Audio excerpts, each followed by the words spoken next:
truly indeed you are God who wanted really, oh God, your people to grow and mature. And this one way, Lord God, in order for me or for us, for everybody, your church, Father God, to learn how to do this.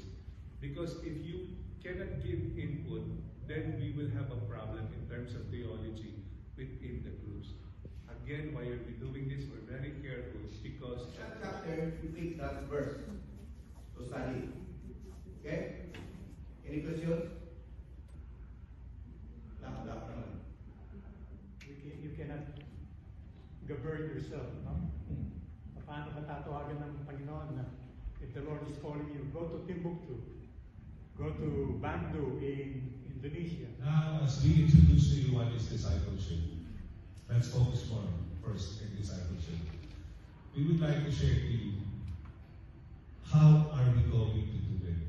You see, as we read, they're all going to our school. So we pattern our discipleship to victory. But the problem is, victory is not bread of life. Victory is very good. Until now, victory is one of the biggest church. I join with. Why? I'm the same person. Why? Because I have a different set of allies. Allies are leading the church. And so God moved the pastors and the board, and of course, without the support of the continuously na dumarami or adding up in numbers. Getting a lot of souls for you, Lord God. Bless them as they continue to serve you. May they grow, Lord God, in the Spirit, Lord. And I pray that they will bring more souls to your throne. Yes, sir. Sir Tony.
Diba, may coffee pa rin kahit mainit, ha?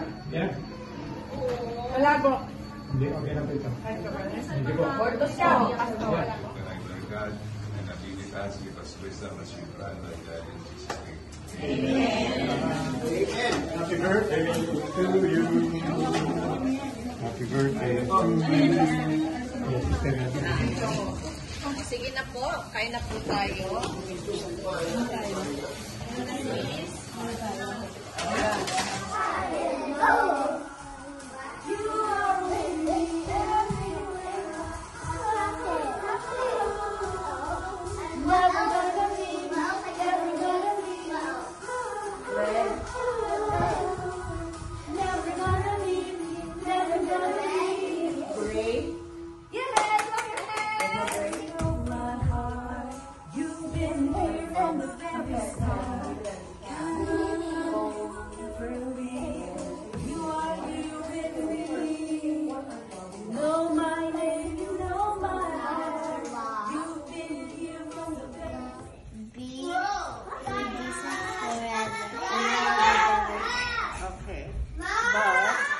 Moses had died.